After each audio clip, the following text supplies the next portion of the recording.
नमस्कार, game on के इस खास पेशकश में आप सबका स्वागत है। और आज सारी नज़र जो है वो कहीं ना कहीं लगी हुई है तीसरे वनडे मुकाबले पर। तो इस पर हम चर्चा करेंगे अपने अगले आधे घंटे इस पर भी, और तमाम अन्य खबरों को भी देखेंगे क्योंकि ये कार्यक्रम जो है वो वीकली है। तो इस हफ्ते कौन कौन सी खबरें छाई रहीं, किन खबरों ने अपनी जगह बनाई, इसको हम आपके लिए लाना नहीं भूले हैं। तो हमेशा की तरह से आइए सबसे पहले नज़र डाल लेते हैं हफ्ते की 3 बड़ी खबरों की ओर। तो इस कड़ी में सबसे पहली जो खबर है वो है आज जो कि मुकाबला चल रहा है भारत और दक्षिण अफ्रीका के बीच, और ये लड़ाई जो है वो अब कहीं ना कहीं साख की लड़ाई टीम इंडिया के लिए है। क्यों? क्योंकि टीम टेस्ट सीरीज को हार चुकी है। ऐसे में अब ये एक बड़ी खबर रहेगी।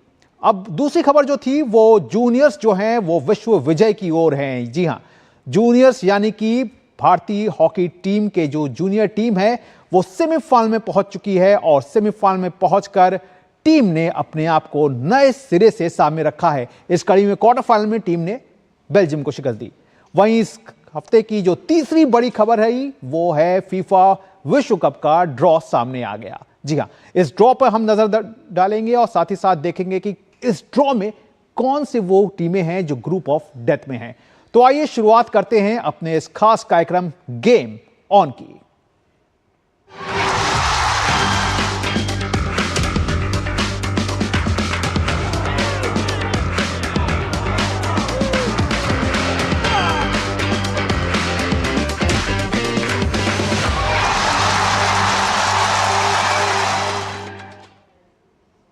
तो वाकई इस वक्त मुकाबला विशाखापट्टनम में चल रहा है। भारत और दक्षिण अफ्रीका के बीच वनडे सीरीज का निर्णायक मुकाबला जो है वो जारी है। भारत ने टॉस जीतकर मेहमान टीम के दक्षिण अफ्रीका के खिलाफ पहले गेंदबाजी करने का फैसला किया। भारतीय टीम ने 20 वनडे मैचों के बाद टॉस जीता है। ताजा समाचार मिलने तक दक्षिण अफ्रीका ने 5 विकेट पर 199 रन बना लिए थे। अफ्रीकी टीम की शुरुआत अच्छी नहीं रही और रियान रिकल्टन पहले ओवर में बगैर कोई रन बनाए अर्शदीप सिंह की गेंद पर पवेलियन लौट गए। इसके बाद टेम्बा बेवुमा और क्विंटन डिकॉक ने दक्षिण अफ्रीका को संभाला। रविंद्र जडेजा ने टेम्बा बेवुमा को आउट कर भारत को दूसरी सफलता दिलाई। बेवुमा 48 रन बनाकर आउट हुए। मैथ्यू ब्रिट्स के 24 रन बनाकर आउट हुए। इसी ओवर में प्रसिद्ध कृष्णा ने एडन मार्करम को 1 के स्कोर पर चलता किया, और यह टीम इंडिया के लिए बड़ी सफलता भी रही। इस बीच क्विंटन डिकॉक ने शतक लगाने में सफलता पाई। डिकॉक 106 रन बनाकर कृष्णा की गेंद पर आउट हुए। तो वाकई एक बड़ा मुकाबला, और बड़ा इसलिए है क्योंकि टीम इंडिया को जिस तरह से टेस्ट सीरीज में 2-0 से हार मिली, ऐसे में यह सीरीज जो है वो 1-1 से फिलहाल तो बराबर है, लेकिन टीम यही चाहेगी कि वो जो है मुकाबला अपने नाम करे। तो इस मुकाबले पर और ज्यादा जानकारी के लिए सीधे जुड़ते हैं न्यूज रूम से हमारे संवाददाता नारायण सिंह के साथ।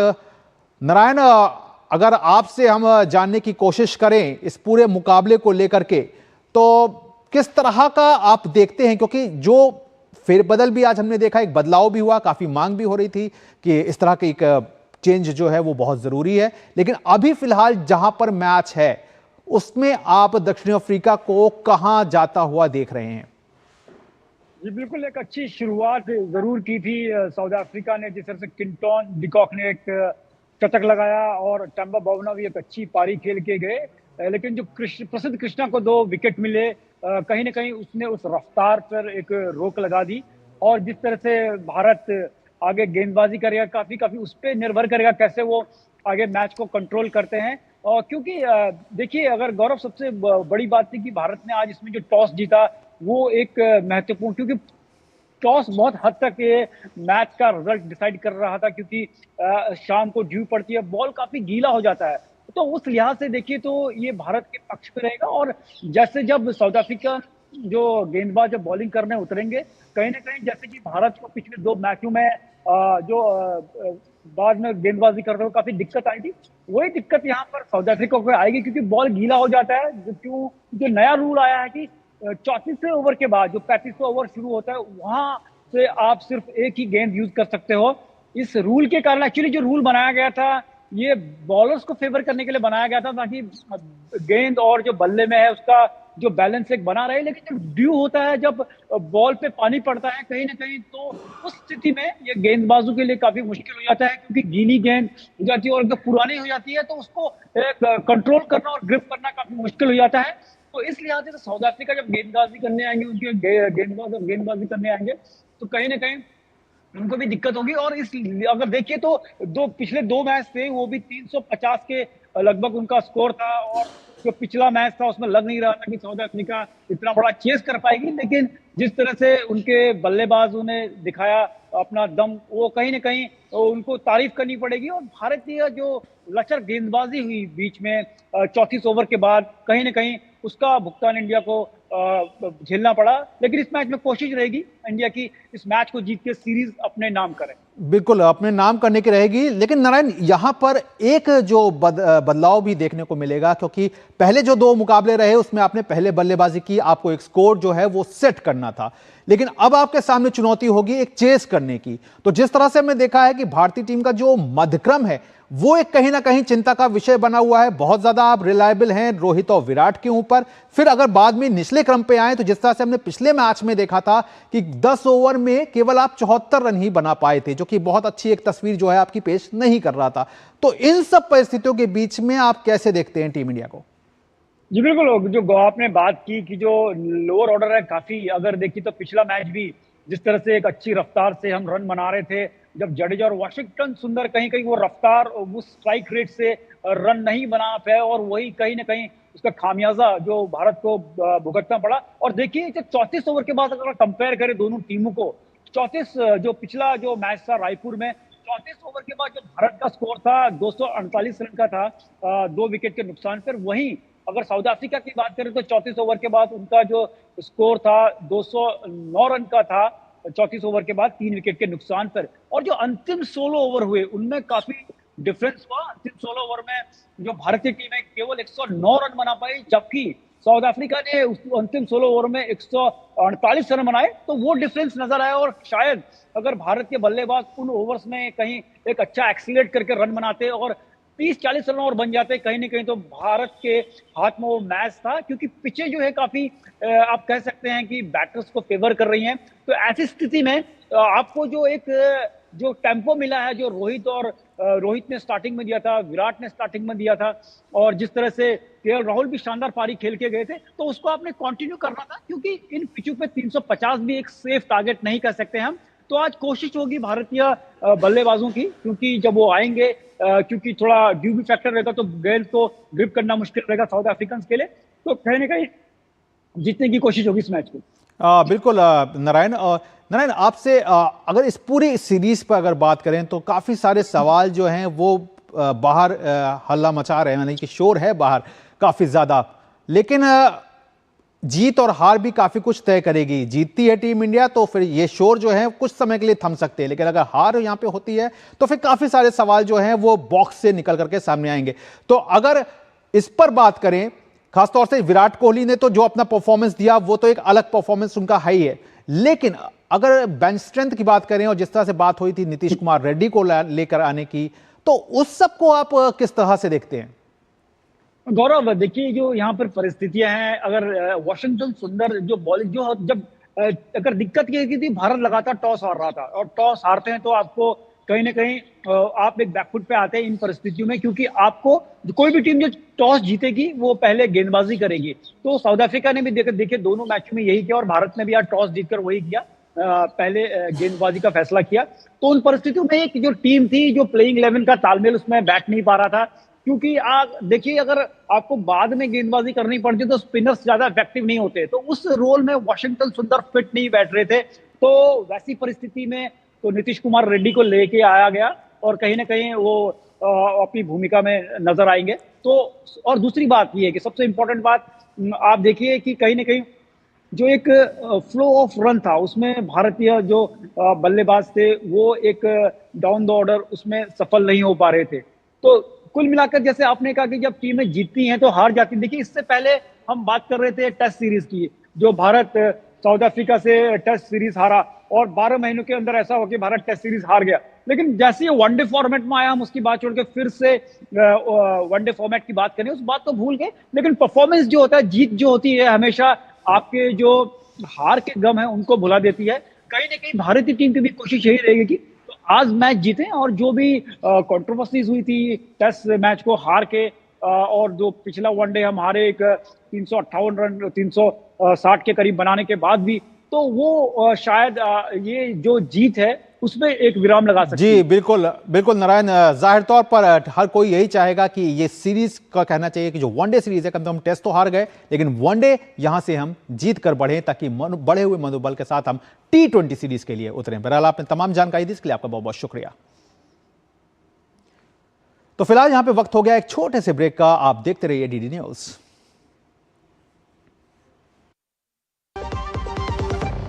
राजस्थान के लोकप्रिय मुख्यमंत्री श्री भजनलाल शर्मा की पहल पर राज्य सरकार इस 10 दिसंबर को जयपुर में प्रवासी राजस्थानी दिवस का अभूतपूर्व आयोजन कर रही है। ये आयोजन देश विदेश के प्रवासी राजस्थानियों को अपनी मातृभूमि से जुड़ने और एक मंच पर साथ आकर प्रदेश की विकास यात्रा में भागीदार बनने का अवसर प्रदान करेगा।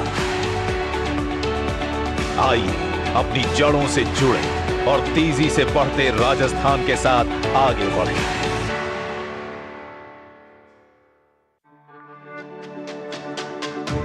मेरी पसंद, मेरी पसंद, मेरी पसंद, मेरी पसंद, हमारी पसंद, हम सबकी पसंद। मजबूत देश का मजबूत सरिया हो गया स्टील। क्या आपको है आकर्षक बचत विकल्पों की तलाश? LIC प्रस्तुत करता है नवजीवन श्री सिंगल प्रीमियम प्लान। एक मुश्त प्रीमियम राशि जमा करें, जीवन बीमा कवर का आनंद उठाएं, परिपक्वता पर गारंटीकृत निश्चित राशि प्राप्त करें, तरलता विकल्प भी उपलब्ध। अभी खरीदें। मौजूदा पॉलिसी धारकों के लिए आकर्षक छूट, नियम और शर्तें लागू। तो ब्रेक के बाद एक बार फिर से आप सबका स्वागत है। और इस हफ्ते एक क्रिकेटर जिसने सबसे ज्यादा सुर्खियां बटोरी वो रहे विराट कोहली। जी हां, हजारों दिलों पे, लाखों दिलों पे, करोड़ों दिलों पर राज करने वाले विराट कोहली, आखिरकार उनकी बल्लेबाजी में क्या कुछ खास है? तो इस वीडियो वॉल के जरिए हम समझते हैं कि आखिरकार किंग कोहली क्यों लाजवाब हैं। 35 साल से उनकी ज्यादा उम्र हो चुकी है, लेकिन उसके बाद से सबसे ज्यादा औसत वाले वो बल्लेबाज हैं। 35 के बाद उन्होंने 19 वनडे 60.43 के औसत से उन्होंने रन बनाए हैं। यानी कि 35 साल की उम्र के बाद उन्होंने 19 वनडे खेले हैं जिसमें 60 से ज्यादा की औसत से रन बनाए हैं। उन्होंने 35 साल की उम्र के बाद 5 शतक जो हैं वो उनके बल्ले से निकले हैं। तो ये उनकी खूबी को दिखाता है, क्योंकि अक्सर कहा जाता है कि उम्र जो होती है, कहा जाता है कि जो खिलाड़ी है उसकी उम्र बढ़ती है तो उसका परफॉर्मेंस जो है वो डाउन आने लग जाता है। लेकिन विराट कोहली का परफॉर्मेंस इसके उलट है। वनडे में अब तक 53 और टेस्ट में अब तक 31 शतक जो है वो लगा करके, यानी कि कुल अगर जोड़ दिया जाए दोनों को तो 84 शतक जो है वो इस बल्लेबाज के खाते में है। और लगातार उनकी जो रन बनाने की भूख है वो लगातार बढ़ती जा रही है। लगातार 11वीं बार उन्होंने बैक टू बैक शतक लगाया है इस सीरीज में। जिस तरह से हमने देखा कि पहले वनडे में लगाया, फिर दूसरे वनडे में लगाया, तो इस तरह की पारी वो 11 बार लगातार कर चुके हैं। तो किसी भी फॉर्मेट में तीसरे स्थान पर सबसे ज्यादा 46 शतक। तो इस बल्लेबाज की यही एक बहुत बड़ी खूबी है। जिस तरह से बातें तमाम हुई कि शायद अब विराट का समय हो चुका है, शायद उन्हें अपने उस पर सोचना चाहिए, लेकिन इस सब से उलट हट करके इस बल्लेबाज ने दिखाया कि वो क्यों खास है, क्यों किस तरह के एक अपनी खूबी को उन्होंने जिस तरह से सामने रखा। और यही खूबी आज जो है वो उनसे बहुत ज्यादा उम्मीद रहने वाली है करोड़ों भारतीय फैंस को। तो आइए अब रुक कर लेते हैं इस हफ्ते की दूसरी बड़ी खबर का। जी हां, बात है हॉकी की। भारत ने पुरुषों के जूनियर हॉकी विश्व कप के सेमीफाइनल में जगह बना ली है। कल चेन्नई में खेले गए क्वार्टर फाइनल में भारतीय टीम ने बेल्जियम को शिकस्त दी। निर्धारित समय तक 2-2 से बराबर रहने के बाद मैच का फैसला पेनल्टी शूटआउट में हुआ, जहां भारत ने 4-3 से बाजी मारी। अब सेमीफाइनल में भारत का सामना 7 बार की चैंपियन जर्मनी से होगा। और अब बात करते हैं बॉक्सिंग की, जहां हाल ही में आयोजित हुई बॉक्सिंग विश्व कप फाइनल्स में स्वर्ण पदक जीतने वाली नुपुर शिरोन का कहना है कि उन्होंने अपने से किया गोल्ड मेडल जीतने का वादा पूरा किया। इतना ही नहीं, इस मुक्केबाज का कहना है कि उनका अगला लक्ष्य एशियन गेम्स से पदक लेकर आना है। नुपुर के मुताबिक ओलंपिक में पदक लाना सिर्फ प्रदर्शन पर ही नहीं बल्कि मानसिक मजबूती पर भी निर्भर करता है। नुपुर शुरान से डीडी न्यूज की टीम ने खास बातचीत की। मुक्केबाज नुपुर शुरान ने आखिरकार एक बार फिर से अपने आप को साबित किया है कि वो यूं ही चैंपियन नहीं कहलाती। नुपुर, वर्ल्ड बॉक्सिंग का फाइनल्स में आपने फाइनल में पहुंची और मेडल, गोल्ड मेडल लेकर के आई। कितना मुश्किल था ये सफ़र? एक चैलेंज था, डिफ़िकल्ट था, क्योंकि इतने लंबे टाइम तक एक कंपटीशन फेस में रहना और फिर मेंटली भी अपने आप को प्रिपेयर रखना for that, it was very exhausting both physically and mentally. मतलब काफ़ी प्रॉब्लम हुई। तो बाकी हाँ सर, एक फैमिली का सपोर्ट था और जैसा कि मैंने आपको बताया कि हमारी एक बॉक्सिंग फैमिली का सपोर्ट था, पूरी बॉक्सिंग फैमिली, एक मेरी खुद की फैमिली और पूरी बॉक्सिंग फैमिली का, तो हम लोग इतने मेडल जीत पाए वहाँ पे। अच्छा, एक फिजिकली तो रहती है फाइट की, सामने वाले बॉक्सर को हराना, लेकिन एक मेंटली फाइट भी चलती रहती है अपने पिछले परफॉर्मेंस को लेकर के, तो वैसा भी कुछ था इस चैंपियनशिप में आपके साथ? बिल्कुल था सर, क्योंकि अगर हम कभी कोई गलती कर देते हैं रिंग में जाके या फिर हम कोई चीज़ प्रॉपर इम्प्लीमेंट नहीं कर पाते रिंग में जाके, तो एक अंदर से टीस रह जाती है कि तूने ये चीज़ रिंग के बाहर तो बहुत अच्छी करी और ये रिंग में नहीं हुई। और फिर उसके बाद ये भी रहता है कि कहीं जो मैं जितना अच्छा नीचे करती हूँ रिंग के, क्या पता मैं रिंग में ना कर पाऊँ या फिर क्या सिचुएशन हो। एक अंदर दिमाग में कॉन्फ्लिक्ट हमेशा रहता है कि कैसे क्या रहेगा। एक अलग से हट के सवाल है कि इस पूरी चैंपियनशिप को अगर उठा के देखें तो 9 गोल्ड मेडल्स आए, जिसमें से 7 जो है वो लड़कियों ने जीते और 2 जो है वो लड़कों ने जीते हैं। तो ये जो एक बड़ा अंतर आया है, इसके पीछे आप क्या वजह मानती हैं? हमारे पास बहुत सारे एक्सपोजर हैं, हम बाहर जाके फ़ाइट करते हैं, अलग अलग कंट्रीज़ के बॉक्सर्स के साथ फ़ाइट करते हैं और जैसा कि आपने बताया कि 7 मेडल्स लड़कियों के मतलब गोल्ड हैं, तो इस पे मैं यही कहूँगी भारतीय नारी सब पे भारी है। यहाँ पे जो मेडल्स हम कन्वर्ट कर रहे हैं, हमने एक झड़ी लगा दी है, लेकिन जब ऊपर के लेवल पे जाते हैं तो वहाँ पे मेडल्स आते हैं, लेकिन ख़ासतौर से ओलंपिक की अगर बात करें तो वहाँ पे क्या एक बड़ा प्रेशर कुछ दिमाग में रहता है या तैयारी में कुछ कमी रह जाती है जो हम मेडल्स जो है वहाँ से नहीं लेके आ पाते? ऑफ कोर्स मेंटली प्रेशर होता है, कि हम अगर ये कह दें कि मेंटली प्रेशर नहीं होता तो एक झूठ बात होगी, क्योंकि हम किसी भी स्पोर्ट को आप देख लीजिए कि हम एक चीज़ के लिए जब इतना प्रिपेयर करने लग रहे हैं, पूरे साल प्रिपेयर करते हैं, ये कोई एग्ज़ाम तो है नहीं 2-3 महीने बाद दोबारा आ जाएगा। ये हम लोगों के पास कुछ सेकंड्स, अब जैसे हमारा सारा 9 मिनट का खेल है सर, उस 9 मिनट के खेल के लिए हम पूरे साल प्रिपेयर करते हैं, तो एक दिमाग में प्रेशर तो रहता है कि कहीं अच्छा ना हो पाए। और सर रहा सवाल ओलंपिक का, तो जो कमियां हमारे हमें मतलब जो रही हैं, हम लोग उस चीज़ पे काम कर रहे हैं। आपने देखा होगा कि ओवरसीज़ जो हम लोगों की अभी जो परफॉर्मेंस है, जो वो लिवरपूल में हम लोगों की परफॉर्मेंस आई, 2 गोल्ड आए, 1 सिल्वर, 1 ब्रॉन्ज आया, तो ऐसी परफॉर्मेंस मेरे ख्याल में इंडिया की पहले कभी भी नहीं थी। तो ये है नुपुर शुरान जी, जो अपनी इस उपलब्धि से काफ़ी खुश भी हैं, लेकिन इसके साथ ही साथ मानती हैं कि चैलेंजेस जो है वो आगे भी हैं, लेकिन उसको फेस करने के लिए भी पूरी तरह से तैयार हैं। कैमरामैन बिमलेश के साथ मैं गौरव कुमार, डीडी न्यूज़, दिल्ली। और अब बात कर लेते हैं खेलो इंडिया यूनिवर्सिटी गेम्स की, जो कि कल समाप्त हो गए, लेकिन कुछ कहानियां इसमें बेहद रोचक तौर पर सामने आई हैं। राजस्थान में आयोजित हुए खेलो इंडिया यूनिवर्सिटी गेम्स में ओडिशा की तैराक प्रत्याशा रे का स्वर्णिम प्रदर्शन देखने को मिला। प्रत्याशा ने 3 स्वर्ण, 1 रजत और 1 कांस्य पदक जीतने में सफलता पाई। बचपन में गंभीर बीमारी से जूझने वाली प्रत्याशा की जीवन की ये यात्रा साहस, अनुशासन और मातृ विश्वास की अनोखी कहानी है। आप देखिए रिपोर्ट।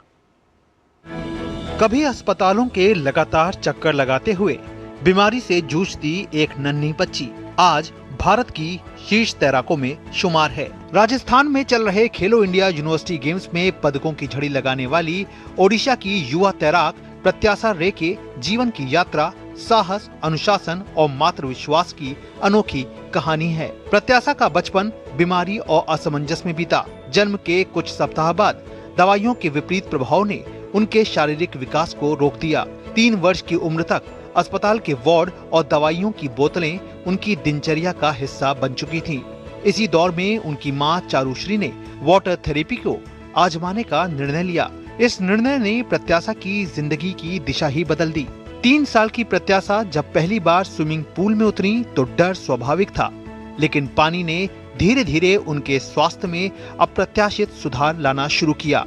कुछ ही महीनों में अस्पताल के चक्कर कम हो गए। संबलपुर के एक स्थानीय कोच ने उनकी दक्षता को पहचाना और प्रतिस्पर्धी तैराकी की सलाह दी। यहीं से प्रत्याशा के खेल जीवन की वास्तविक शुरुआत हुई। प्रत्याशा ने कलिंगा में पेशेवर तैराकी प्रशिक्षण शुरू किया। पढ़ाई और खेल दोनों को संतुलित करते हुए आज वह उत्कल यूनिवर्सिटी से दोहरी परास्नातक उपाधि प्राप्त कर रही हैं। खेलो इंडिया यूनिवर्सिटी गेम्स में प्रत्याशा का प्रदर्शन लगातार प्रभावशाली रहा है। इस बार के यूनिवर्सिटी गेम्स में प्रत्याशा ने 3 स्वर्ण, 1 रजत और 1 कांस्य पदक जीतने में सफलता पाई। उन्होंने महिलाओं की 100 मीटर बैकस्ट्रोक, 200 मीटर बैकस्ट्रोक और 50 मीटर बैकस्ट्रोक में स्वर्णिम सफलता हासिल की। इसी के साथ प्रत्याशा ने खेलो इंडिया यूनिवर्सिटी गेम्स में पदक जीतने के सिलसिले को बरकरार रखा। इस प्रतियोगिता के 4 संस्करणों में उन्होंने अब तक 18 पदक जीतने में सफलता पाई है, जिसमें 9 स्वर्ण, 7 रजत और 2 कांस्य पदक शामिल है। इसके साथ ही प्रत्याशा ने खेलो इंडिया यूथ गेम्स में भी 7 पदक जीते हैं। उनकी उपलब्धियों के लिए ओडिशा सरकार उन्हें एकलव्य पुरस्कार से सम्मानित कर चुकी है। प्रत्याशा वर्तमान में 2026 में जापान के नागोया में होने वाले एशियन गेम्स के लिए भारतीय टीम में स्थान बनाने के लिए अपना ध्यान लगाए हुए हैं। इसके साथ ही वो वर्ल्ड यूनिवर्सिटी गेम्स में भाग लेकर अपनी टाइमिंग और प्रदर्शन को और बेहतर बनाना चाहती हैं। Sports desk, DD news. तो वाकई प्रत्याशा की ये कहानी जो है वो हर एक को एक नई ऊर्जा देती है और प्रेरणा भी देती है। बहरहाल अब रुक करते हैं इस हफ्ते की तीसरी बड़ी खबर का, जो कि फुटबॉल की जगत से आई। जी हां, फीफा वर्ल्ड कप अगले साल 11 जून से 19 जुलाई तक अमेरिका, कनाडा और मैक्सिको में खेला जाएगा। शुक्रवार देर रात इसके लिए ग्रुप का ऐलान कर दिया गया। ड्रॉ में 48 टीमों को 12 ग्रुप ए से एल में बांटा गया है। हर ग्रुप में 4 टीमें हैं। ये घोषणा वॉशिंगटन डीसी में एक ड्रॉ सेरेमनी के दौरान हुई। ये वर्ल्ड कप का 23वां एडिशन होगा। इसके मुकाबले 16 शहरों में खेले जाएंगे। पहली बार टूर्नामेंट की मेजबानी एक साथ 3 देश कर रहे हैं। तो आइए जान लेते हैं कि किस तरह का कौन सी टीम जो है वो किस ग्रुप में है। तो इस वीडियो वॉल के जरिए हम समझने की कोशिश करेंगे। ग्रुप ए आपके सामने है। मैक्सिको, दक्षिण अफ्रीका, दक्षिण कोरिया और यूएफए प्लेऑफ डी से एक टीम जो है वो आएगी। तो इस ग्रुप में यानी 4 टीमें हो जाएंगी। तो वहीं बात करें ग्रुप बी की, तो वहां पर कनाडा है। यूएफए प्लेऑफ ए से एक टीम शामिल होगी। कतर है, स्विट्जरलैंड है। कतर ने पिछली बार वर्ल्ड कप का आयोजन किया था और काफी शानदार वो आयोजन रहा था। ग्रुप सी में जो बात करें तो ब्राजील, जो कि 5 बार की विश्व चैंपियन है, सबसे सफल टीम है वो है। मोरक्को, हैती और स्कॉटलैंड की टीम है यहां पर मौजूद है। तो यहां पे बहुत ज्यादा दिक्कत जो है वो ब्राजील को होती हुई ग्रुप मुकाबलों में नजर नहीं आती। बात करें ग्रुप डी की, तो यहां पर मेजबान अमेरिका, पैराग्वे, ऑस्ट्रेलिया और यूएफए प्लेऑफ से सी से एक टीम जो है वो वहां पर मौजूद हो रहेगी। तो ये वो टीमें हैं। इसके अलावा बात करें ग्रुप ई की, तो यहां पर जर्मनी है। जर्मनी जो है 2014 में वो विश्व चैंपियन बने थे। उससे पहले भी वो चैंपियन बनकर सामने आ चुके हैं, लेकिन तब वो पश्चिमी जर्मनी और उत्तरी जर्मनी के रूप में थे। लेकिन जर्मनी, कुराकाओ, आइवरी कोस्ट और इक्वाडोर, ये 4 टीमें जो हैं वो ग्रुप ई में मौजूद हैं। तो ये ग्रुप भी अपने आप में काफी खास रहने वाला है। बात करें ग्रुप एफ की, तो यहां पर Netherlands, Japan, UEFA playoff B से एक टीम रहेगी। साथ ही साथ ट्यूनीशिया की जो टीम है वो भी यहां पर मौजूद है। तो यहां पे दिखता है, साफ साफ दिख रहा है कि नीदरलैंड्स और बात करें जापान, तो काफी यहां पे एक मजबूत टीम के रूप में सामने नजर आते हैं। बात करें ग्रुप जी में चलें, तो यहां पर बेल्जियम, मिस्र, ईरान और न्यूजीलैंड की टीम है। बेल्जियम की टीम को हम जानते हैं किस तरह से उनकी खेल शैली है, किस तरह से वो तेज गति से अपने आप को आगे बढ़ाते हैं, ये भी उनके हम जानते हैं। और इनका डिफेंस जो है वो भी काफी मजबूत रहता है। ग्रुप एच की बात करें तो यहां स्पेन है, केप वर्डे है, सऊदी अरब है और उरुग्वे की टीम है। तो ये ग्रुप एक ऐसा है जो कि काफी रोमांचकारी रहने वाला है। और स्पेन की टीम को हम जानते हैं टिकाटाका की शैली पर वो अपने आप खेल को आगे बढ़ाते हैं। वहीं ग्रुप आई की बात करें तो यहां पे फ्रांस है, सेनेगल है, फीफा प्लेऑफ 2 से एक टीम शामिल होगी यहां पर, और साथ ही साथ नॉर्वे की टीम जो है वो यहां पर मौजूद है। तो ग्रुप्स की ये कहानी जो है वो सामने आ चुकी है। और अब बात करें ग्रुप जे की, तो यहां पर अर्जेंटीना जो कि मौजूदा चैंपियन है, इसके अलावा अल्जीरिया, ऑस्ट्रिया और जॉर्डन की टीम जो है वो भी यहां पर शामिल रहेंगे। तो नजरें जो होंगी वो कहीं ना कहीं लायनल मेसी पे भी रहेंगी। ग्रुप के की बात करें तो पुर्तगाल की टीम है, फीफा प्लेऑफ 1 से एक टीम यहां पर शामिल होगी। उज्बेकिस्तान की टीम है, कोलंबिया की टीम है, इस ग्रुप में शामिल है। यानी कि ग्रुप के भी जो है वो काफी इंपॉर्टेंट ग्रुप जो है वो अपने आप में साबित हो जाता है। और ग्रुप एल जो कि आखिरी ग्रुप है, यहां पर इंग्लैंड, क्रोएशिया, घाना और पनामा की टीम जो है वो मौजूद हैं। तो इंग्लैंड की टीम जो है उनके लिए अक्सर ये कहा जाता है काफ़ी वो अनलकी भी रहे हैं, क्योंकि हर बार वो अच्छा प्रदर्शन करते हैं लेकिन कहीं ना कहीं उनसे चूक हो जाती है और लंबे समय हो गया है कि अभी तक उन्होंने अपनी इसको बराबरी नहीं कर पाए। लेकिन सबसे बड़ी खास बात क्या है कि इस बार नॉकआउट स्टेज में 48 टीमों के साथ पूरा ये स्ट्रक्चर जो है वो तैयार किया गया है और उसके अलावा जो है हर ग्रुप से 2 टॉप टीमें जो हैं वो पहुंचेंगी। वहां पर मुकाबला जो होगा वो रोमांचकारी देखने को मिलेगा और अंतिम राउंड ऑफ 32 के जो मुकाबले हैं वो इस बार देखने को मिलेंगे। साथ ही साथ तो इस तरह से जो विजेता टीम होगी वो कहीं ना कहीं 8 मुकाबला खेल करके ट्रॉफी उठाने की हकदार बनेगी, जबकि पिछली बार क्या होता था कि 7 मुकाबले खेलने होते थे, लेकिन इस बार 8 मुकाबले खेलकर। तो ये कुछ एक फेरबदल है जो कि इस बार रोमांच जो है वो फीफा वर्ल्ड कप का बढ़ाएगा। तो अब बात कर लेते हैं मध्य प्रदेश के सर्वज्ञ सिंह कुशवाहा की, जिन्होंने महज 3 साल की उम्र में इतिहास रच दिया। सर्वज्ञ फीडे रेटिंग हासिल करने वाले सबसे युवा शतरंज खिलाड़ी बन गए हैं। उन्होंने 3 साल 7 महीने और 20 दिन की आयु में फीडे रेटिंग हासिल की। तो आप देखिए ये खास रिपोर्ट और इनकी हौसला अफजाई जरूर करिए और इनसे प्रेरणा भी लीजिए। लेकिन हमें दीजिए इजाजत, नमस्कार।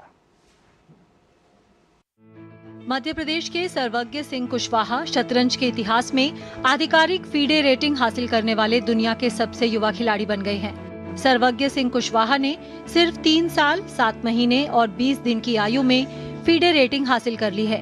मध्य प्रदेश के सागर जिले के रहने वाले सर्वज्ञ सिंह कुशवाहा ने कोलकाता के अनीश सरकार का रिकॉर्ड तोड़ा। अनीश सरकार ने पिछले साल नवंबर में 3 साल 8 महीने और 19 दिन की आयु में ये उपलब्धि हासिल की थी। सर्वज्ञ फिलहाल नर्सरी स्कूल में पढ़ते हैं। अंतर्राष्ट्रीय चेस फेडरेशन की दिसंबर रेटिंग लिस्ट में उनकी रैपिड रेटिंग 1572 है। सर्वज्ञ ने मध्य प्रदेश में और देश के अन्य हिस्सों में आयोजित इवेंट्स में 3 अंतर्राष्ट्रीय खिलाड़ियों को मात दी और ये उपलब्धि हासिल की।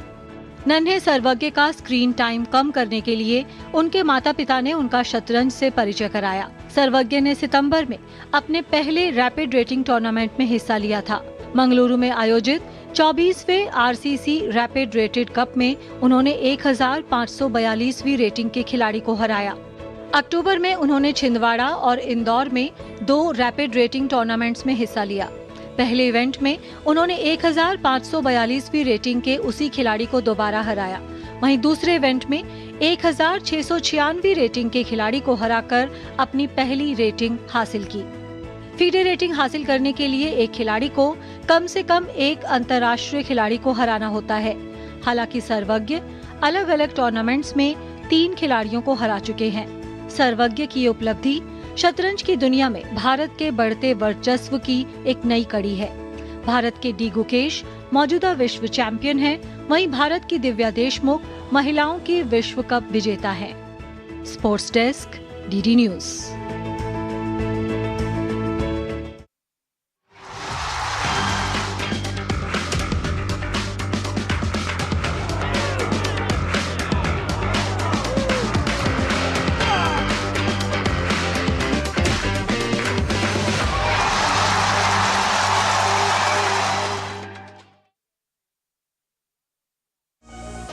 जिंदगी